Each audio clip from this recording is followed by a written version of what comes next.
Greetings. This episode is a little different. It's the first episode where I have a conversation, a dialogue with somebody, and I plan to do more of these. And I had the opportunity and the privilege, and it really was a privilege, to speak with Deepak Chopra on this episode. Deepak Chopra is an MD, board certified in internal medicine, endocrinology, and metabolism. He's a pioneer in the meditation movement. He worked very close to Maharishi in the transcendental meditation movement. He has written over 85 books that have been translated into 43 languages. He's most notably collaborated with Oprah many times, teaching meditation and health in an integrative manner. And so we get into it a little bit. I hope there's a part two. The conversation took place at the Chopra Center in Carlsbad, California.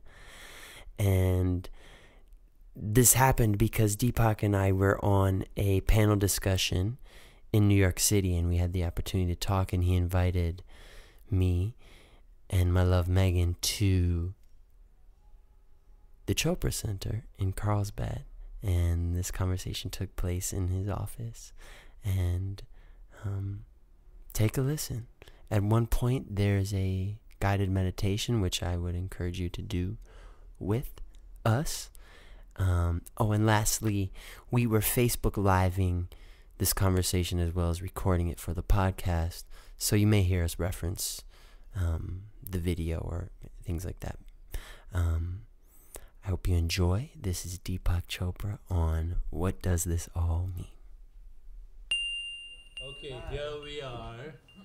Here we are. We're live. We're live. And guess who I'm with? I'm with Mike Posner, and he has a very interesting history.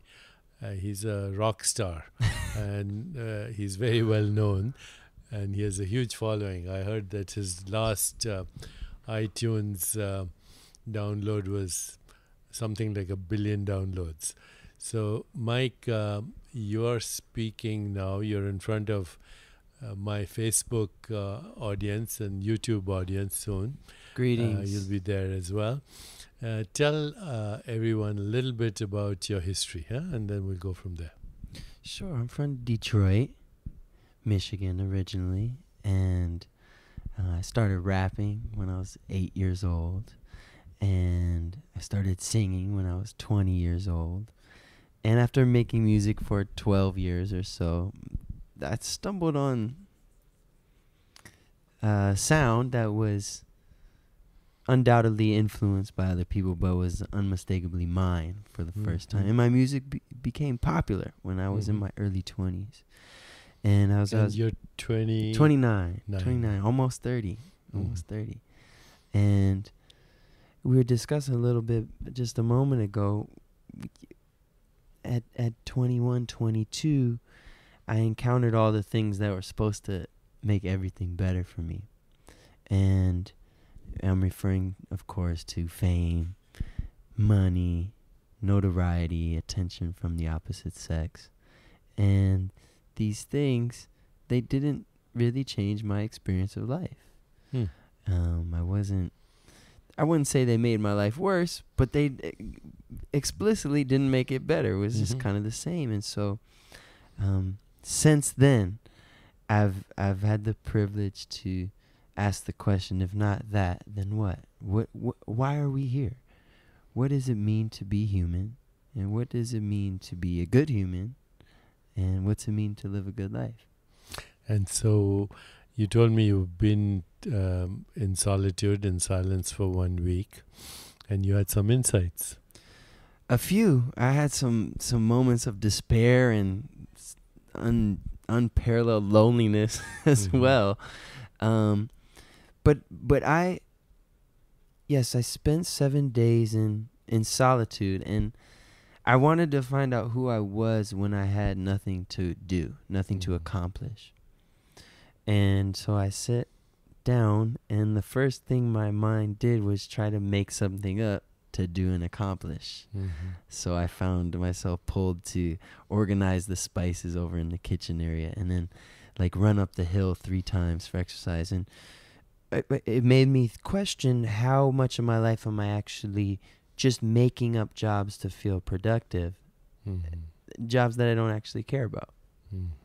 So that was one insight. Definitely. You have a podcast, and this conversation is going on the podcast as well, right? Correct. But you're still writing and performing music, yes, right? I'm not touring right now. I'm making a new album, and simultaneously I'm recording the podcast, which is about asking those questions. And so each time I stumble upon a little insight, I just want to share the story of it. Okay, so you're here. I have a question for you. You are here today at Yeah. the Chopra Center. We're having this conversation, and I'm feeling that you would be a great voice for. Are you what they call a millennial? How do you define that? I don't know. I have Is no it idea. born after a certain? I've heard this word a lot. I think millennial means you're born after 2000. Is that right? Okay. So I'm not. I was born in Okay. 1988. Okay. So anyway, what I was thinking is you'd be a great voice, along with some other people I've met, to bring, what wisdom traditions call enlightenment to your generation. And I would love to work with you. I'd love that as well. I also mentioned that once a year I do an experience called Silent Awakenings, where everybody is silent except for me. I take a break of 2 hours to answer people's questions, which they write down. They don't speak them out. So you're welcome to come to that, and also here for, week-long intensive on meditation. I love that. Okay. What does that word enlightenment mean? It's historically, it goes back to the time of the Buddha. You know the story of the Buddha, right? Yeah, but maybe not everyone here does. Maybe you should tell Okay, us. so... And I probably don't know it as well as I should. Okay, so the Buddha, before he became the Buddha, was a young prince born to a royal family. His name was Gautam, except it was spelt differently, of course not in English. My son's name is Gautam, by the way, and Gautam these days means the enlightened one. And so he was a young prince, and his father, of course, wanted him to be the next king, the emperor, etc. And he loved him very much, but he didn't want his son to experience any suffering at all. He didn't want him to even see suffering in anyone else. So he surrounded him with pleasure. In fact, he built a pleasure palace for him with girls and dancing girls and music. Kind of like how I did for myself. Yeah, but on a bigger scale. Yeah. And so the young prince had actually never seen suffering at all. He was surrounded by pleasure. One day he asked his best friend, who was a stable boy, and he didn't have too many friends except those girls in the pleasure palace. This other boy was his best friend. His name was Chana. He and his father would look after the horses in the stable. So he said, "Can you take me outside the ramparts of the palace to see the city?" And he said, "Yeah, as long as you don't tell your dad, we'll go tonight." So in the middle of the night, they went into the city. And as they were going through the city, he had never seen the sights of an ordinary city. They saw a very old person. Now, his father had made sure that no old people were around him either. So... How old is he at this point? He's 16. He's 16 and he's never seen anything but pleasure. Nothing but pleasure. Okay. So he looks at his friend Chana and he says, "What is that?" And Channa says, Channa's a man of the streets, a boy of the streets. He said, that's a very old man. He says, does everybody get old? He said, yeah. He says, will I get old? He says, yes, you will. Maybe he wasn't 16, maybe he was 19, 20, I forget right now the exact age. Okay. So anyway, that night when they came back, he was up all night thinking about old age, and he didn't like the sight of this old man in decrepitude. They went out again the next night, and this time they saw a person who had leprosy, was all kind of bent out of shape, missing limbs, etc. He said, what is that? He said, that's a man with a bad disease. He says, does everybody get disease? He said, well, at some point, if you live long enough, almost everybody does get disease. He said, what about me? Do you think I'll get disease? He said, yeah, if you live long enough, you will. Well, that's the second night. And then the third night, as they were going, they saw a funeral procession. And they were taking a corpse to the burning ghats in India. They do cremations, and they were carrying this dead body, as they do, on their shoulders, taking this corpse for cremation. He said, what is that? He said, that's a dead man. He says, does everybody die? He said, yes. He said, will I die? And Channa said, yes, you will die too. So the young prince, after that, was in existential crisis. He couldn't sleep. He couldn't think about anything except the fact that life contains suffering. Now, people often quote him as saying life is suffering. He didn't say that. Okay, he said life contains suffering. Wow, that's a big distinction, right? Yeah, because life contains everything, right? I was with a friend yesterday that quoted him incorrectly. Yes, most people do. Well, now I know it's incorrectly. Yeah. So life contains suffering is what he came to conclude. And so one day, a few years later actually, not immediately, he left the royal palace in the middle of the night. I'll give you my book, which I wrote about the Buddha. And what's the title? Buddha. A Story of Enlightenment. Wow. Okay. That's what it's called. So he went out in search of truth and the cure to suffering. And he tried everything. He tried yoga. He tried all the breathing techniques. He starved himself. He did everything. He consulted great scholars and teachers and sages. He couldn't find a solution.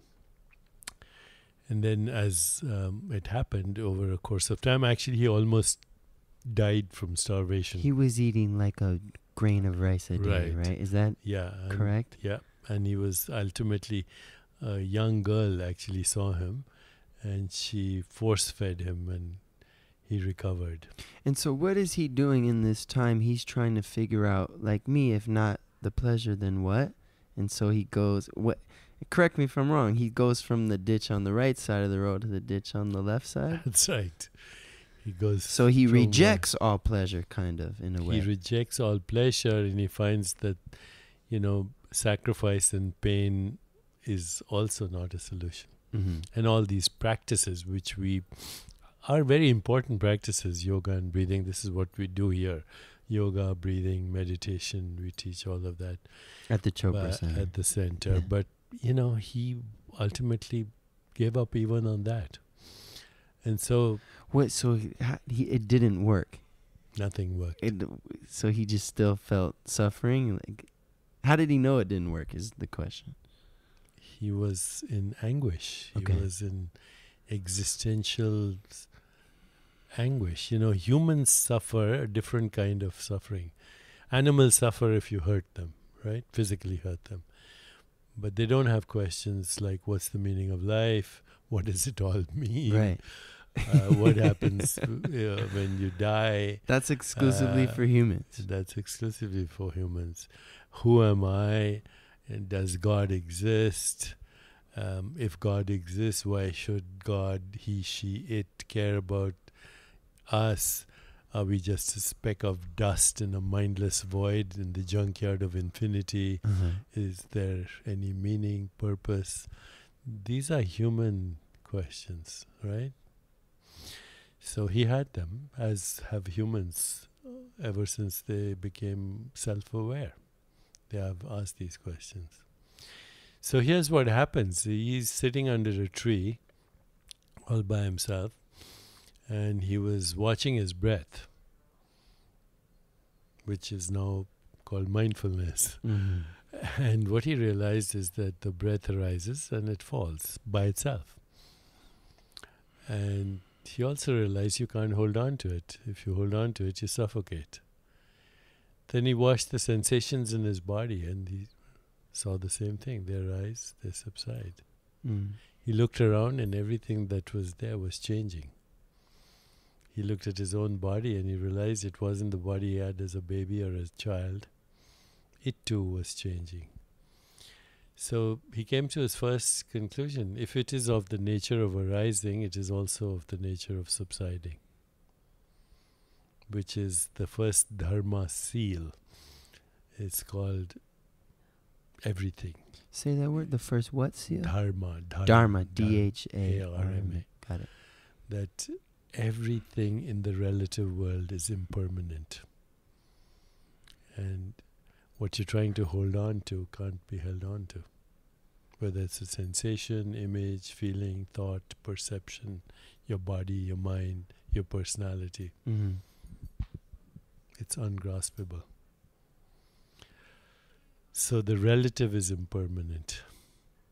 Then he also, from that, he came to the conclusion the separate self doesn't exist. Meaning?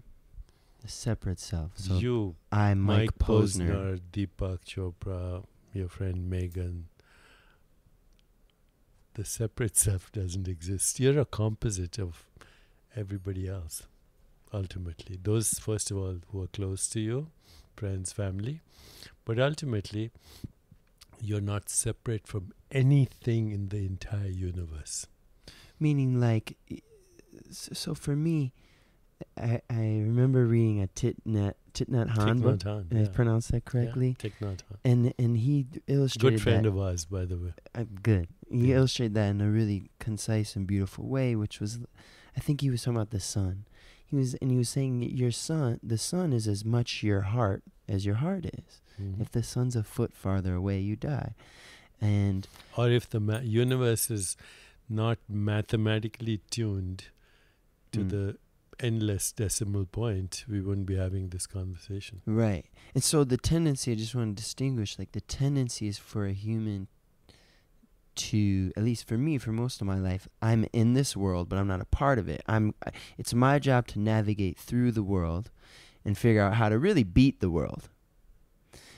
That's how I think most of us are going through it. I'm not saying that's correct. It's a part of many doctrines and theologies, including Christian theology, to be in the world and not of it, which means to be in the relative, but also in the transcendent. So you're right. That means do both at the same time. Yeah. But I think a lot of our culture, we forget the transcendent part. It's mostly like, at least how I spent the first quarter of my life. Well, if my life goes 100 years, the first 20 some years of my life was figuring out how to make the world notice me and make my mark on the world, which is it's a metaphor or a cliche, make my mark on the world, but it's a one I choose consciously because it's a violent, almost a destructive way to be in the world. And it's because that which says make my mark on the world doesn't understand who or what I is. Right. And so the big thing is it's overlooking how interconnected I am to everything around me. Your friend Thich Nhat Hanh says we are inter-beings that inter-arise in the inter-isness. And that's all there is, the inter-isness. Right. He says there's no such thing as to be. You can only interbe. Interbe. Yeah. So I didn't mean to interrupt you, but I just. No, that's perfect. So that's the second dharma seal. Okay. The separate self does not exist. Which these days you could say the ego doesn't exist. It's a socially induced hallucination. Mm. And then the third dharma seal is nirvana is the ultimate reality. Now, nirvana, most people, when they hear of it, they think they're kind of tripped out on ecstasy or something like that, you know. Or the band. Or the band. Or the band. But nirvana is actually enlightenment. It's going and understanding even what is beyond the interbeingness, the true self. The true self, which has no shape, no form, no color, which is inconceivable, which is unimaginable, which has no location in space, which is not in time, and yet is the only reality. That's the true I. When you say I, the Mike Posner is camouflaging the feeling I that has taken on this identity, assumed identity, through situations, circumstances, event, people, basically the conditioned mind. So before the conditioned mind, there's an I that is shapeless, formless, colorless, timeless, spaceless, no form, but without which there would be no form, without which there would be no thought, without which there would be no perception, without which would be no experience. So I, pure consciousness, is without form, but it is now experiencing itself as this form, all that is. I interacts with itself and shows up as both observer and observed, both seer and scenery. Both. It's just like seeing itself. It's just seeing itself as all this. Well, it's like, so, to use a metaphor, like you and I right now are both part of the same I. Correct. So we like are fingers off the same hand. Yes, that's very well said. Okay. Fingers of the same hand. They're the same I. This is differentiation. It's not separation. Right? Mm. Separation is... There's no separation. There's only differentiation in appearance. That's all. So when you go beyond your conditioned mind, the secret passages and the dark alleys and the ghost-filled attics of your memories in your mind, you encounter I, which interacting with itself is all this. It's the seer, the scenery, the lover, the beloved, the observer, the observed. It's also even as it appears, it disappears. So what happened to when you came in a little while ago? It's gone, right? That moment. That moment is gone. Mm-hmm. What happened to 5 minutes ago? It's gone. What happened to 1 second ago? It's gone. So all experience, whatever the experience is, as I said, it's ungraspable. That's why Wittgenstein, the German philosopher, he said, our life is a dream. We are asleep. But once in a while, we wake up to know enough. We wake up enough to know that we are dreaming. What do we wake up to is the presence of being in which all this is happening. And that's the only timeless self. It's eternal. Eternal doesn't mean stretching in time. It means not in time altogether. Mm. So, how do you do that? How do you... And this is the real question, right? Because people have their different models of enlightenment, nirvana, and some people make it like it's this impossible goal that you can only get if you sit in a cave somewhere for 20 or 30 years. Is enlightenment something we all can experience? Yeah, for different people, it's different means. So here is in one simple sentence, it would be you do that by observing yourself without judging yourself. Now, that's one sentence. But yourself can mean your body. It can mean what's happening inside your body.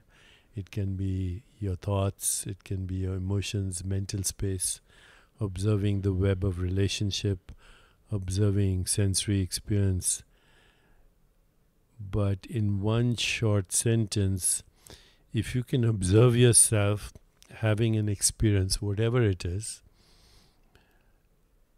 and if you can observe yourself making a choice, I have a word for this, metacognition. Yeah. Then slowly transformation occurs. The fruit begins to ripen and one day it falls. And is enlightenment, should we think of it as a state of, like a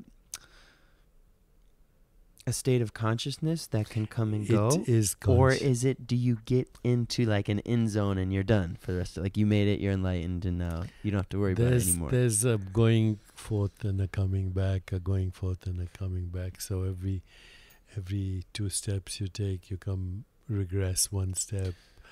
And so it's a process, it's a journey. So even when I hear you say that, it feels more attainable. Yes, it is very attainable. Just now, let's talk to all these people and all your listeners. As you guys are listening to us, just turn your attention to that which is listening. You can do it too. Yeah, so is this considered, are we doing meditation right now? It's what? Is this a meditation? This is what is called the direct meditation. Okay. Which means it's not even a process. Just turn your attention to that which is listening. Turn your attention to that which is seeing. You want to do a longer meditation? We can do that too. Yeah, I'd love that. I think it would be. Okay. And if the people could do it with us, I think it would be really beneficial. Okay, so you can keep your eyes open. Otherwise, you won't be able to watch us. And I can close mine though, huh? You can. Okay. Or you can do something simpler, which is keep your eyes unfocused. What I call soft eyes. Soft eyes, half open if you want. Yeah, that's good. And now let's do what the Buddha did. Just observe the breath.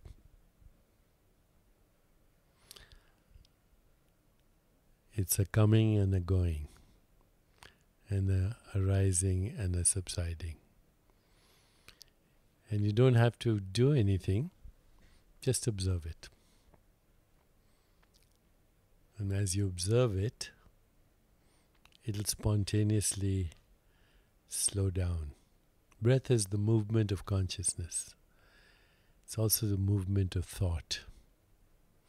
It's also the movement that we call time.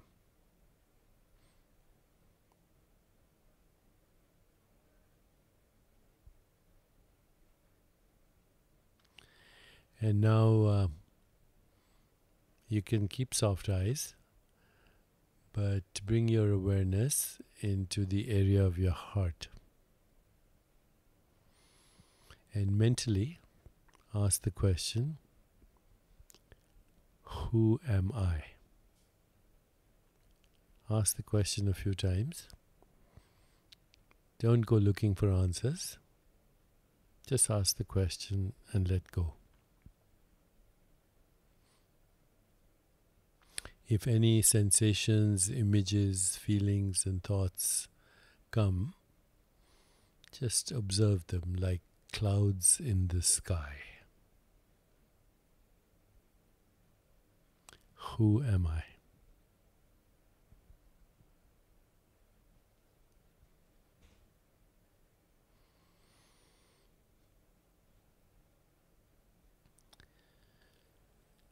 And now ask the question, what do I want? What do I want? And just allow any sensations, images, feelings, or thoughts to spontaneously come to you.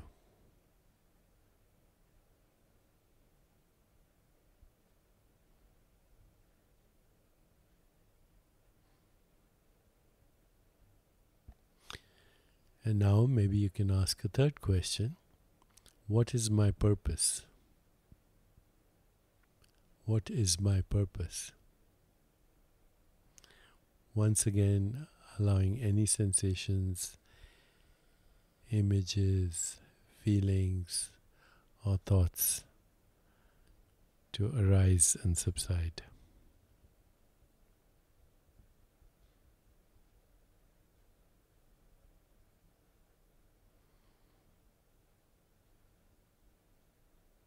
Final question. What am I grateful for? What am I grateful for?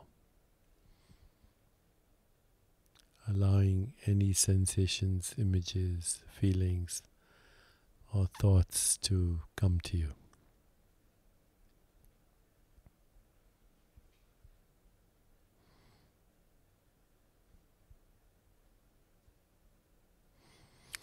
Let's move to the next phase of our meditation. Mentally, start to repeat your full name to yourself. So you could be saying, I am Mike Posner. All of you who are listening, you could do the same. I am, and then your first name and your last name. Just mechanically.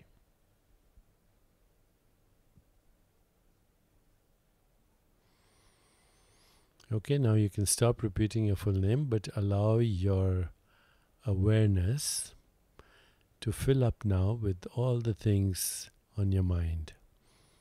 So many things happening, all the things you have to do, all the issues and problems, work, money, relationships. So much is happening in your life.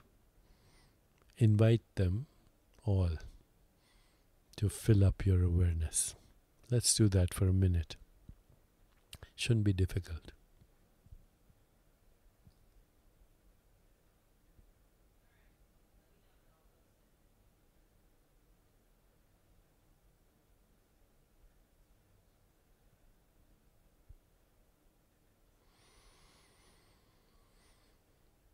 Okay, now let go of your last name and just allow yourself to repeat only your first name. I am Mike. I am Deepak.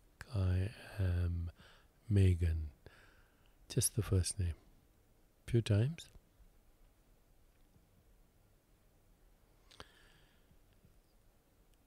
And this time, allow your awareness to fill up with any experiences from when you were a child. Maybe teenager, but even going back further. Any experiences when you were less than 12 years old.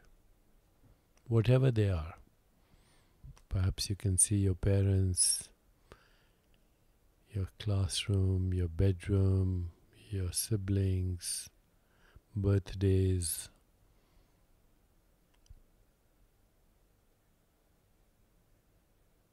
Let your awareness fill up with memories of childhood.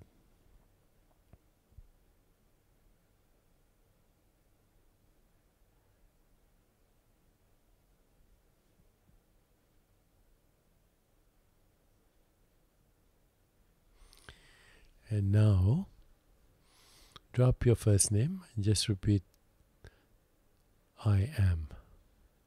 No name attached to it. No experience attached to it. No form attached to it. Just I am. This time, as you repeat I am, let thoughts and memories fade out. I am.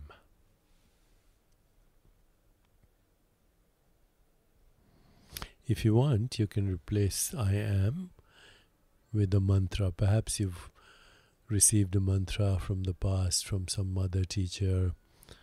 If you don't have a mantra, you can just say aham, aham. It's more primordial. It's just a sound. Beyond the thought, just the sound. Aham, aham, aham.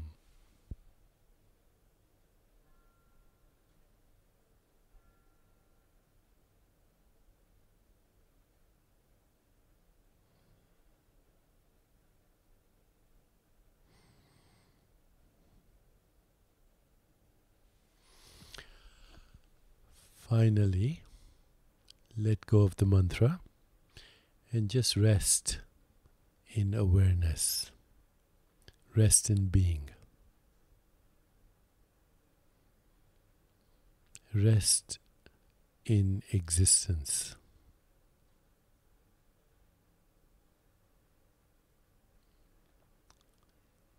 This is our true self, being,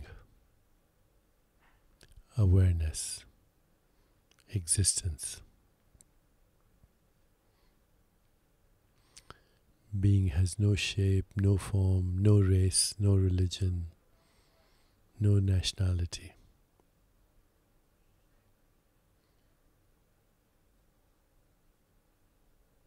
Your true self is also the self of the universe. So just rest in being.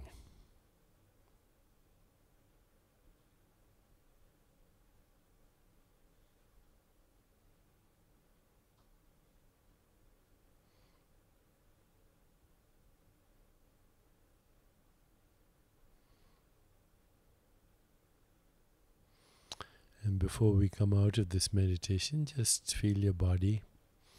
Feel the sensations in your body.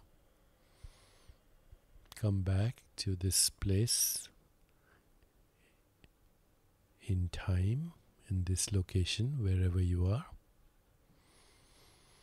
And you can now slowly open your eyes or just be here now.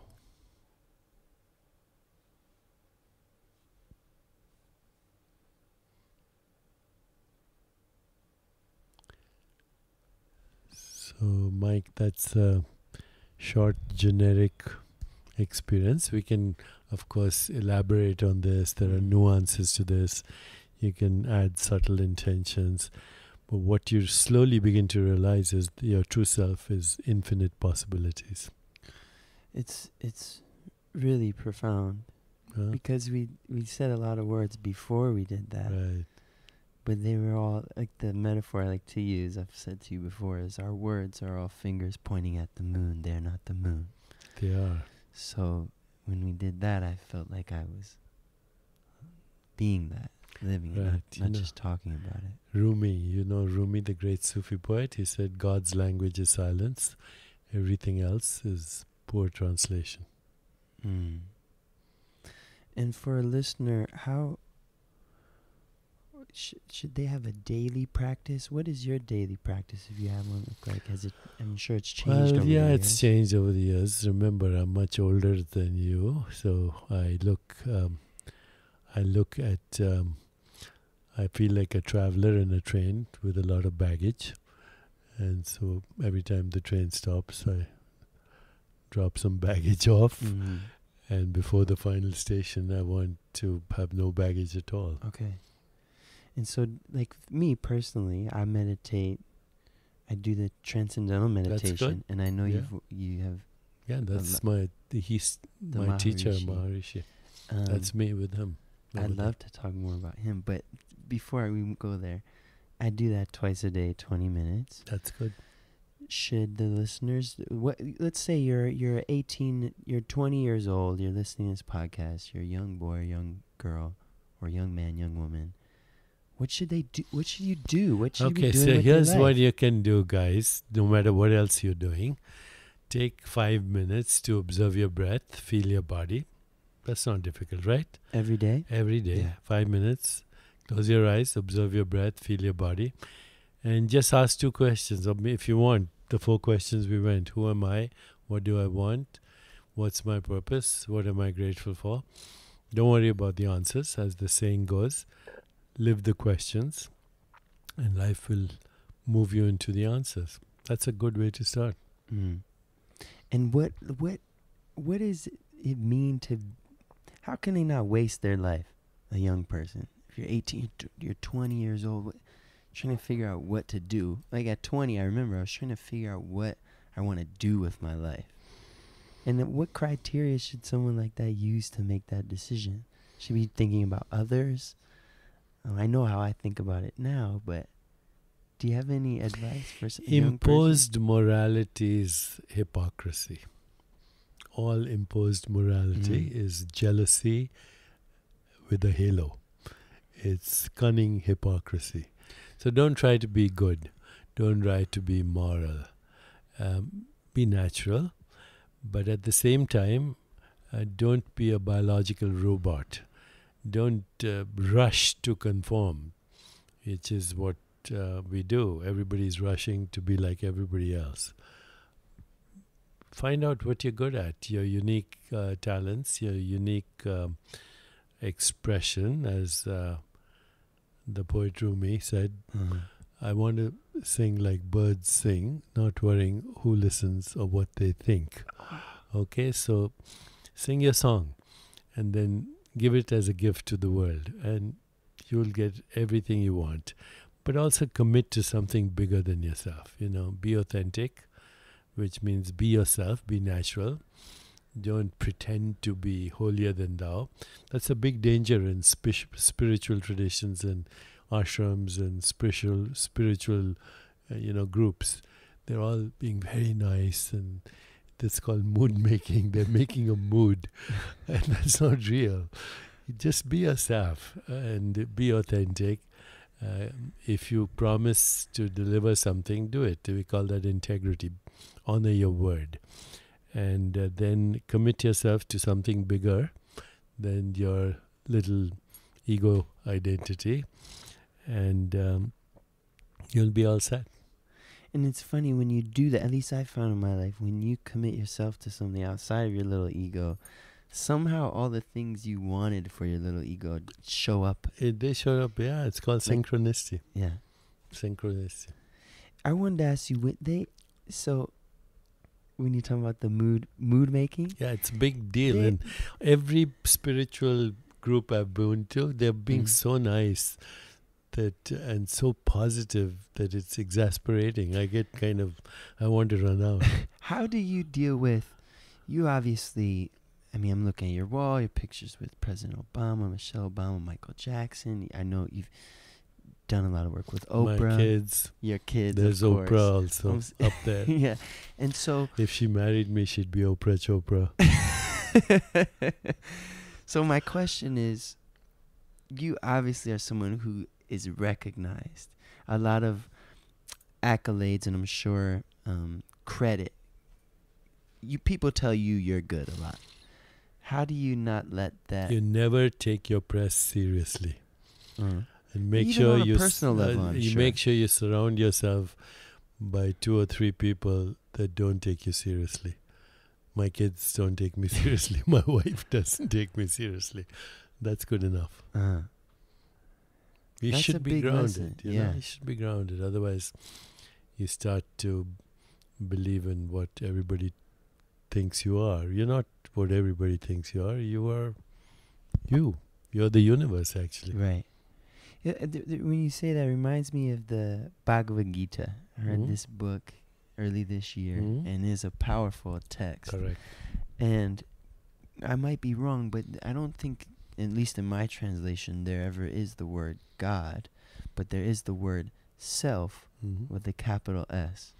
And so it's kind of what you were talking about earlier. The self of the individual is the self of the universe. But that self is not the conditioned mind. Okay. Otherwise, every thought that you have, by the way, not every thought, because you're a creator, you write songs. That's different. Our great artists have originality, as do great scientists. But 99% of people don't have an original thought. It's recycled, conditioned mind, which has been going on for thousands of years. So all those thoughts in your head, they don't belong to you. Just say next, let it go. Doing something, getting involved in something bigger than yourself can we talk about what you were mentioning earlier about what you're beginning to focus your attention on? Well, I'm focusing my attention on 3 things. One is unraveling reality completely and totally. For myself, I think I'm pretty close to that fruit falling. But then I want to unravel it for anyone who seriously wants to get to know what is reality. Yeah. Because, as I said before, if you can see it, touch it, taste it, smell it, think about it, conceptualize it, imagine it, it's not real. It's an evanescent fluctuation of the real reality, which is your true self, which we spoke about. I want to do that before I get off the last station on the train. And you feel you have a little more work to do personally, and then I do it every day. Yeah. So it's what I'm obsessed by. The second thing I want to do is I'm finding evidence that 95% of all disease in the world, all disease, cancer, heart disease, autoimmune disease, diabetes, metabolic syndrome, you name it, is linked directly or indirectly to inflammation. Low-grade inflammation in the mind, in the brain, in the body, and in our behavior, including violence and war and terrorism. These are not criminal activities. These are illnesses. And these are recycled. Abused children become abusive as they grow up. People who are exposed to violence become violent. So I want to tackle inflammation, not alone, with huge collaborations of artists, scientists, biologists, and neuroscientists. We have an extensive network of people who have done research on inflammation. I have collected now 75,000 scientific citations on it. Most of the world is unaware of this. I want to create a global movement to monitor inflammation, measure inflammation, prevent it, treat it, reverse it, hopefully create a critical mass, or I shouldn't say I want to create a critical mass. I want to see the critical mass emerge, and that could lead to a more peaceful, just, sustainable, healthier, joyful world. And so we talked a little bit about this in New York when I was telling the story at night of on Christmas Day 1914, when you have the French and British on one side and the Germans on the other side, and they're in the middle of World War I, and they stop fighting for one day. They exchange gifts, and they even play a couple games of soccer in some places. And so it seems like what you're talking about, it seems like we as humans, while we certainly have the capacity to do some pretty malevolent things, it seems like we have the capacity to not kill each other. Like that's possible. Your enemy is yourself in a different uniform. There's no difference between you and that which you call your enemy. In fact, if you want to get rid of your enemy, increase their capacity for well-being and happiness. For them? For them. For them. Yeah. They won't be your enemies. The fastest way to get rid of an enemy is to make them happy and healthy. I think it's really serendipitous we meet. Maybe not synchronistic. Yeah, is that a word? Synchronistic. Yes. That we meet today, because what I'm working on right now is creating a song, like your friend Michael did, where we all as the artist community, where I can enroll them to all do a song. And I want the song to spread awareness for International Day of Peace, which is September 21st. Nobody knows that because... Yeah, we just celebrated it in New York. I did with the UN. But let's do it next year at the UN with your song. Tomorrow. Next year, I want to throw a big concert. Let's do it. Maybe we have you speak or whatever. But that song and that concert should go global. You should do it also at the United Nations and Central Park, for whoever wants to join. So we can all commit to peace, social justice, economic justice, sustainability, health, joy, happiness for everyone. And this is getting the ball rolling on this critical mass. Absolutely. Yeah. That's the only thing that will change the world, critical mass of consciousness. By the way, his last album, I heard, Thank you for was listening. like amazing. So go to his Thank you. website or what. Thank you. What website? No, what's the last album? What's The it last album's called At Night Alone. called? At Night Alone. And it's And the on next iTunes one or is Spotify. Day and Night with Everyone. I want to ask one more question. Yes. Or maybe not, just a prompt. Hmm. Tell me about the Maharishi, where you met. Go from there. How did he come I into met life? Maharishi in early 1980. I was invited to a conference, and the conference was very boring. He was speaking at the conference. I found it terribly boring, so I made an excuse to get out and go to the restroom. And then, as I was coming out, he was coming out of the conference.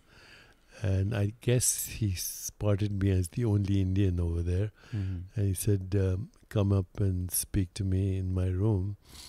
And I said, I have to take a plane. I was trying to get out of the situation. You didn't want to. I didn't want to. The conference was boring, by the way. Okay. Too much talking, everybody, and all this. So, but then I had to be polite, so I went up to the room. And he said, what do you do? I said, I'm a doctor. He said, what kind? I said, neuroendocrinologist. What's that mean? It's brain chemistry and brain hormones. I've spent all my training first doing internal medicine, endocrinology, which is hormones, and then neuroendocrinology, the hormones in the brain. And he said, I would like you to study Vedanta and Ayurveda and all this. Okay. And just for listeners, that's like, what is that? Vedanta and Ayurveda? Vedanta originally means the end of all knowledge. That's the meaning. And Ayurveda is a branch of that aspect of knowledge which deals with well-being and health. So I asked him the same question. He gave me some similar answer. Okay. I said, oh yeah, and I left. And I went to take the train back to Boston. I was at that time working in Boston at many hospitals, institutions connected to BU and Tufts and Harvard, all of that. And then at the airport, I met an old friend from medical school who was in Australia, actually. He's an Australian who I had met in India as a visiting scholar. And he gave me a little book on Ayurveda, synchronistically speaking. So it was small, simple, and I read it on the flight back from Washington to Boston, and I knew this was real. How? Just resonated with me at the level of being that, Was it a physical sensation or even deeper than that? Deeper than that. So I took the flight back. So before that, you're a pretty like scientific. I still am. I have but meaning like or would you consider yourself spiritual before that in your life? Vaguely. Vaguely. Yeah, vaguely. So then I went back to Washington and I wanted to see him, and they said he was busy and that, he wouldn't be able to see me for 2-3 days. So I sat outside his door for 3 days. I didn't go anywhere till he saw me. Did you eat? Some people brought me some, sandwiches. This is a real like. And then finally he saw me and I said, I want to learn everything you have to teach. Is that in a hotel? It's in a When you were hotel in door? Washington, D.C. You said, I want to learn everything you have to teach. Yeah. And what did he say? He sent me to India and he sent me to meet many people. And then many years later, you can see that I became very close to him. I used to be called at some point his boy. His boy? Like his son? Yeah, almost like that, yeah. What was the first place he sent you in India? Do you remember? He sent me to apprentice with a great teacher. Who is that? He's no longer alive. He just passed away in his 90s. He was a great healer, Ayurvedic healer. His name was Trigonaji. And was this like at an ashram? He set this like in the mountains? In and somewhere? out of ashrams, yeah, but also traveling a lot. But when you met that man, I say his That name. was in Delhi at his clinic in Okay. his little place where he used to just sit by himself. People would line up. He would look at their pulse, and he'd know everything about their life. Everything. Just Like, by what do you mean? Like he would know? he would know what they were worried about, what Like their reading their concern- mind? Like everything, and their body. He would know what was wrong with their body. And he actually took my pulse. And what did he tell? He said, too much thinking. So, was that the first time you seen like? I mean, that Yeah, it to was me it's like shift. magic. Yeah, it's complete shift. It's not magic. There's a whole science. Since then, I've written books about Mm-hmm. the science. It's a science of consciousness and everything that's connected to consciousness, which is ultimately everything. What does this all mean? It means that we are on a journey of evolution, and that evolution is a never-ending horizon. Today we discussed enlightenment, but I don't think that's the end of the journey. No, okay, interesting. Because once you're tapped into or plugged into the field of infinite possibilities, then you expand your horizon.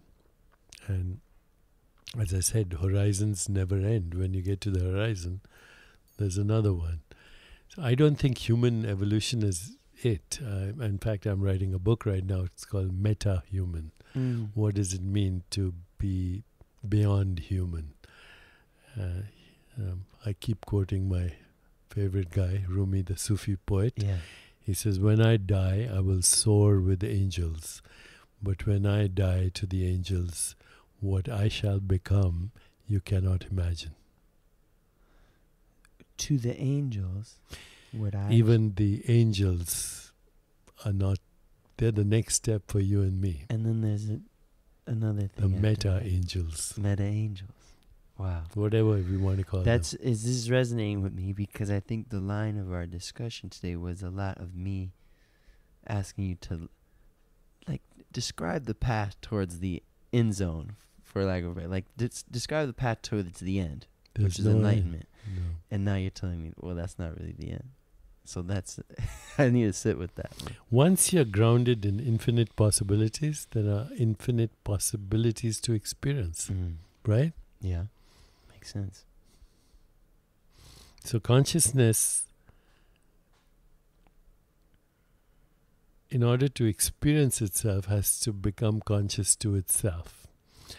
So when consciousness becomes conscious to itself, it sees a range of possibilities to experience.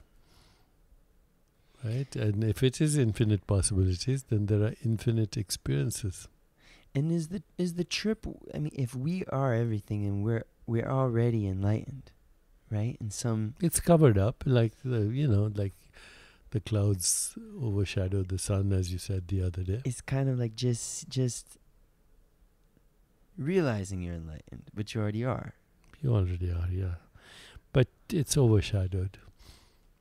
As I said, the conditioning goes thousands of years, including religious conditioning, philosophical conditioning, theological conditioning, scientific conditioning. That leads to constructs. And the constructs then are the basis of the stories, and then we live out those stories. We call it life. But if you want, there are infinite stories there. Well, even this, as we talk, right? And if it's in language, it's a construct, right? Absolutely.